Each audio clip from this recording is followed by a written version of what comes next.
Welcome back to College Football Addiction. Game day's there. It's the game of the week in the SEC, maybe in all of college football, though. Florida State fans and Miami fans will fight you on that one. But Drew is back with us again, 2 weeks in a row, and I think third time this year. So Bama involved in another massive game. If you'd have told somebody 13 months ago that we were going to be previewing this, that this would be game day, that Alabama might be the team that has this more circled than Vandy does, certainly not surprising that Vandy would circle this game every year.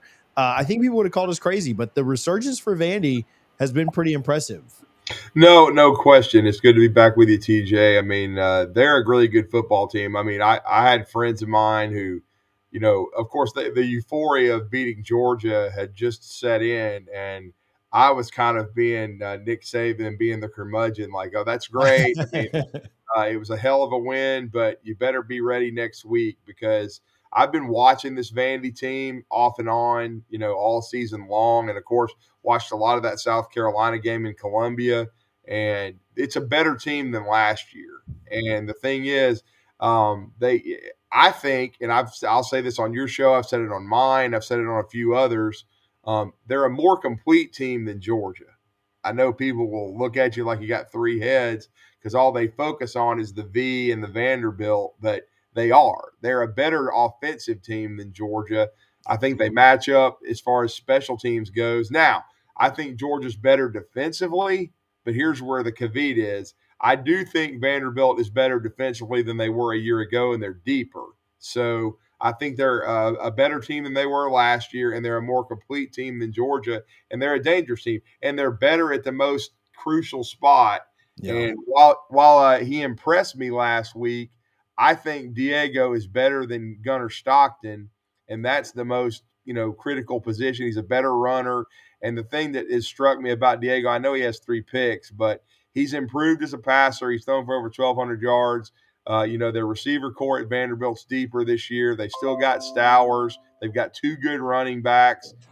They've got a better offensive line, which is a bunch of. And the thing that concerns you the most about Vandy is they're a bunch of old guys. I mean, these are guys that can almost get Social Security. They're so old. I mean, and that's how Vandy attacked it, and that's kind of how you have to in this climate. I give a lot of credit to Barton Simmons, their general manager. He used to be a guest on my show when he was high up in recruiting at 24/7 Sports and Rivals, and he and Clark Lee go back a long way. They're both from Nashville as far as that goes. Went to Vanderbilt, and they understand. Are very familiar with Vanderbilt, and they understand how they have to build that program, and they've done a remarkable job of doing it. And because look, I mean, Barton is a native of Nashville, and he is very familiar with the university, and he also played in the Ivy League. A very smart guy. Clark Lee played at Vandy for Bobby Johnson, and they knew they had to get creative. And of course, the first thing was to get Tim Beck and Jerry Kill and Diego and Eli and all those guys for New Mexico State. But then they've gone in and they've become very creative going the Division II route to get Trey Richardson, their wide receiver, and then who's a big play guy from Kansas originally. And they just, they've done a very nice job of building their team, and they're a legit top 20 team. I mean, they are actually a contender in the SEC. If they were to beat Alabama, they'd have, I think, a really good shot to be a college football playoff contender. I don't know. We'll see if they can stay healthy enough. They do have more depth this year to get to Atlanta, but then that's when that'll really ramp up. Because Diego kind of called that shot in the offseason, and me and everybody else was like, huh? But then you watch this team play with your eyes, and they're really, really good. So Alabama's got to be ready to play on Saturday afternoon inside Bryant-Denny Stadium. And I got to say this. I mean, look, I know you were in Charlottesville. I was watching that game, at the end of that game. If FSU wins it, I think they're at FSU Miami for game day. But look, and a lot of people didn't think Alabama was going to beat Georgia, including myself. So a lot of things happen. Florida State drops a heartbreaker. Alabama finds a way to win a game. I can't remember the last time I remember Alabama winning a game where they didn't score in the second half, but they found a way to win. And now, as you said, it's almost like the Twilight Zone. Alabama Vandy, the showcase game in college football, along with Miami, Florida State. It's insane. but that's how good Vanderbilt is. And the transfer portal has the talent has been kind of evened out across the country. And a squad like Vanderbilt, if you approach it the right way, they can build a really good team, and that's what they've done. Alabama fans, if you are watching this preview of the Vanderbilt Alabama game, make sure you do me a favor and stock up at alumnihall.com for the largest and best selection of game day apparel. Make sure that you're checking out Alumni Hall. They've got everything you're looking for, everything you may need. If you're a fan of another college football team, they may have yours as well. Go on their website, alumnihall.com. Go visit them in store and let them take care of 15% of your order by giving them the code CFA15. We appreciate Alumni Hall. We hope that you're checking them out. I know you're buying gear for your teams out there. Make sure that you're saving some money with our code at Alumni Hall, in person or online. Yeah, I think there's as much respect as people do have for them being a top 20 team. If any other logo in the SEC was on the side of their helmet, they'd be a top 10 team right now. What they've done on the field this year has been incredibly impressive. They've let one team come within 20 points of them. And that's what my point has been. yeah, they squeak by a sleepy South Carolina. No, they went into Blacksburg. They went into Columbia. They beat the you know what out of those teams. And man, if they do it again this weekend, which is a long road to hoe, right? Like because of what happened last year, because of the games on the road, because Bama feels like they may have turned a corner, all those reasons, which we'll talk about the game more in a minute. But again, if they were any other team, they'd be a top 10 team. You know, any other logo, I'm sorry, with what they've done, the product, the film that they've put out, I almost think they're being disrespected some here, not by Bama, but just by the Bama's got their full respect and attention. There's no doubt. But by the nation, that doesn't matter once Saturday starts, right? Like that doesn't, that's just kind of more me opining on the situation. But it does all start with Pavia. And, I spoke with somebody from Vandy and we did this too. And I kind of saved him toward the end because that's the focus on Vandy. But it really does kind of, and not to take away from, some of the other weapons they have, but that is Bama's focus. And it just has to be because of what happened last year, because of the way that he puts the team on his back. And what is the game plan to try and limit him a little bit, to try and take away some of the things that he does, kind of the pick your poison of pass or legs. How does Bama play that? I thought they did a not great job in week 1, but a pretty good job in week 5 against Gunner. So certainly you want to be closer to the performance defensively there than you were at the beginning of the year. Well, you got to win the line of scrimmage and you got to get penetration. And I think you have to create almost like a bubble. And tackling is going to be paramount in open space, but I think you have to almost surround him and then get your hands up because he's not the tallest guy. That's the one thing you can say. He's not 6'3", so you got to get your hands up. You got to get some deflections. You got to make him feel you. You got to hit him.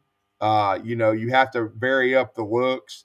Against South Carolina, the one mistake I saw him make was, and it was actually they looked like they were going in to score. He threw across his body and threw an interception in the end zone. It was because he does think he can make any play. So you almost have to try to fool him coverage wise. But again, I think you just have to keep everything in front of you. But the thing is, and I'll give this credit to Clark Lee and to Barton Simmons, Tim Beck. They went out and got more speed at wide receiver. I do think they do have more speed where they can stretch the field, but you still have to keep everything in front of you. In my opinion, you got to be solid. It's not so much load the box. You just have to do your job.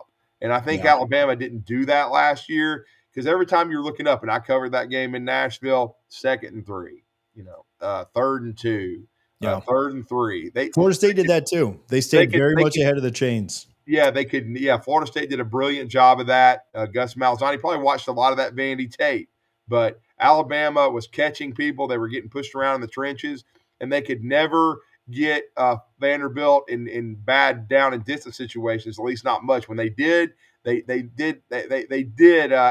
were able to force Pavia into some incompletions and to finally maybe make them punt the football a couple of times, but it didn't happen often. And it didn't happen often against Florida State either until the second half where they finally made the Noles, punt a couple of times and made Diego or excuse me, much like they made Diego, they made Thomas Castellanos. They made him, throw the football. Remember, we know Florida State, they only had to throw like 14 passes. So certainly you've got to make Vanderbilt throw more than that. Yeah. You have to stop the run first and foremost because Diego's biggest strength is as a runner. I mean, he does a great job. He's strong, but I'll give him credit too. He's improved as a passer this year. Yeah. And so to me, it's all about down and distance situations. You got to have Vandy in second and long and third and long. And if you do, you've got a much better job of potentially either turning them over or getting off the field. And in this kind of game, even a punt is like a turnover if you can get the ball back.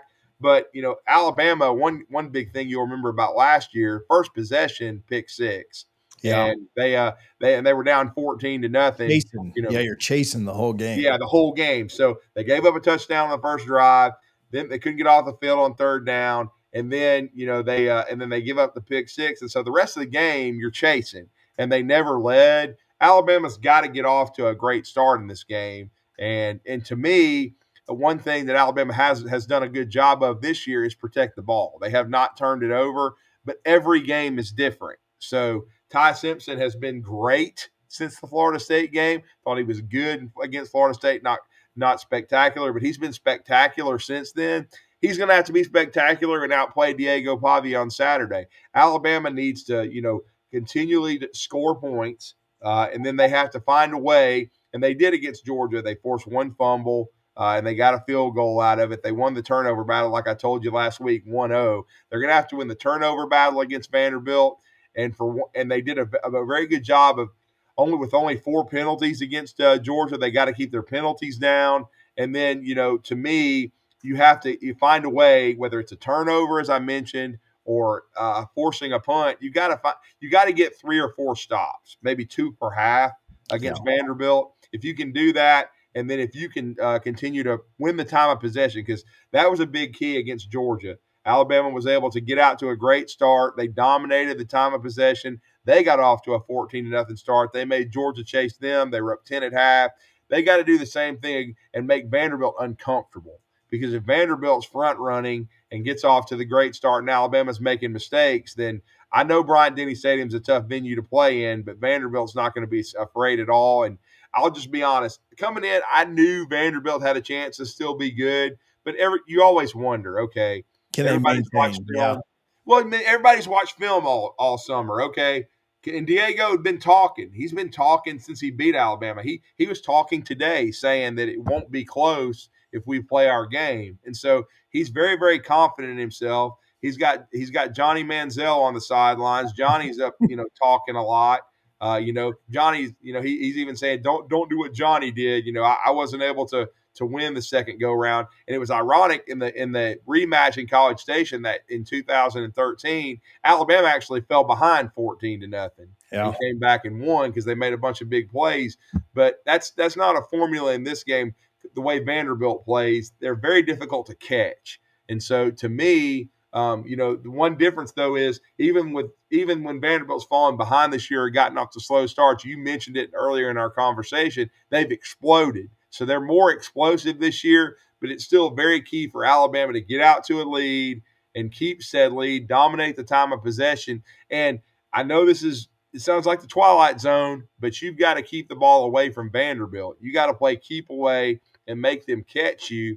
And if they do, I think Alabama can win a 38-28 type game. I mean, I was surprised when the spread first came out on Sunday. It was like 13.5. Well, that didn't last. It immediately came down to 10.5, which I think is about right. I think Alabama is the more talented team, but that Vanderbilt team is very, very good. And if Alabama plays to their top level and gives Vanderbilt their best game, I think they win a 38-28 type game. But if Alabama doesn't dominate the time of possession, if they are a little sloppy and they turn it over and they can't get off the field on third down defensively, which they couldn't last year, then Vanderbilt could beat them again. There's no question about it. But third down is going to be really, really key. And then once again, just like last week, I said red zone. Alabama made that fourth down stop in the red zone against Georgia, which was a big in the second half. Yeah. They're going to have to make Vanderbilt, maybe potentially kick a field goal or maybe go for it on fourth down and get a stop. But stops, third down and fourth down defense is going to be really key for Alabama, and then it's going to be key offensively too. You have to outplay Vanderbilt on third and potentially even fourth down because points are going to be the key to this game. You're going to have to score because this is not your grandfather's Vanderbilt. They're much more explosive. They can score points, and you're right. I really raised my eyebrows because I knew that rematch. I didn't realize at the time that Virginia Tech wasn't very good. I knew they were. I thought they were decent to pretty good. I didn't realize they were terrible. But I'll just say I thought when they had that lead, that double digit lead in Blacksburg, I thought, okay, here we go. Vanderbilt's in trouble. This was going to be a really tough rematch because it's the same kind of rematch because the year before, much like they shocked Alabama in Nashville, they shocked Virginia Tech when Virginia Tech was a favorite. And I thought, well, this may be where Vanderbilt just kind of gets knocked down a peg. And then that whole second half, it was 34-0. And you're like, that's a tough place to play in Blacksburg, Virginia. Sure. And then they go do the same thing to South Carolina. And everybody wants to talk about, well, the Sellers didn't finish the game. Well, they knocked him out of the game. Yeah, and he wasn't playing defense either. Yeah, so I'm just saying they emptied that stadium. So when they beat Virginia Tech and South Carolina, I looked at Alabama's schedule and I was like, wow, you're coming off of what no matter what happens is going to be a physical, emotional game against Georgia. You better be ready to go because and Vanderbilt's schedule kind of set up well because they played Utah State, a team that was pretty good, but a team that they should beat in Nashville. So they're going to come in guns blazing. So Alabama's got to be ready. Yeah, I like what you said about starting fast. I do think that is so key. And I also think if I'm looking at, advantages, mismatches, matchups that favor either side, I do really like the way that Simpson is playing right now. And if they can't move his feet, right? If their defensive line or their pressure can't get home, I like their matchup against Vandy's secondary. Now, that's not to denigrate Vandy's secondary or talk bad about. Bama's got good wide receivers, whether it's Bernard or whether Williams breaks out or whether Horton has another nice day. There's just a lot of talent there. And if you give Simpson time, which his feet moved too much in the Florida State game, and then since then it hasn't been the same, right? Like they've done a better job of protecting him. If Vandy can't get home, I do like Alabama's passing attack to have a nice day. Now you've got to be good on third and fourth down. You can't be in the Florida State did a good job of forcing Bama into second and third and long. Simpson converted some of that with his legs or got close to convert. He did a good job of getting out of stuff. And I think he was only sacked maybe once or twice in that Florida State game. He didn't go down a lot, but it certainly affected the way he threw the ball.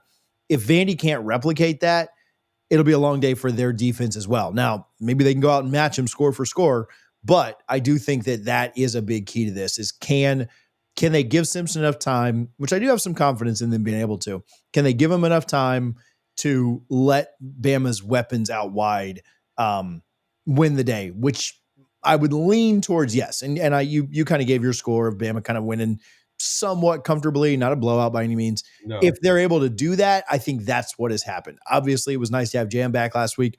Obviously, it'd be nice to get the running game going and not even have to rely on Ty. But if they're able to win that up front battle, protect him, he's able to continue to be surgical, not turning the ball over, which he's done a great job of so far. I think that'll lead to a lot of success offensively for Bama. I do too. I just think and I thought the differences in the Florida State game in Georgia is Alabama's offensive line was really good in pass pro. The running game was okay. I remember telling you I think they needed to hit 150 yards. They hit 120. They're never going to be a great running team. They did get creative. Germ was in the running game. Ryan Williams. They'll probably do some of that against Vandy. They did last year. I still think if they need to stay patient with it, though, they need to have a little more success in this game. They probably do need to hit that 150 mark against Vandy because then that means they're on the field. The time of possession is good, and very likely they're running the football in the fourth quarter trying to hold on to win the football game. But I have ultimate respect for Vanderbilt. They're going to score points. This is not a dominant Alabama defense. You saw, their run fits have been inconsistent all year.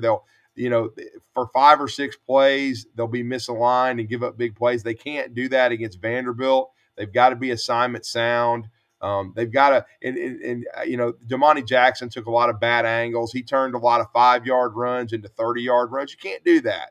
You have to be, you have to stay home. You got to make plays, and you got to make Vandy earn every yard. And if they do that, they can win the game. And we'll see. I do think that also, since the Florida State game, Jeremy Bernard was tremendous against FSU, but you saw Isaiah Horton. He's got more and more comfortable. Lotsier Brooks, who didn't play much against FSU, he's doing a great job in the slot. Ryan Williams still had a big drop, but still came back and made some big plays. He's gotten back into the rhythm. They've got Cuevas, even Caleb Edwards, a freshman tight end. Some guys have started to get better. And so that's going to be the key. That's what it's going to take against a veteran Vanderbilt team. And I'll just say it's the best Vanderbilt team I've ever seen.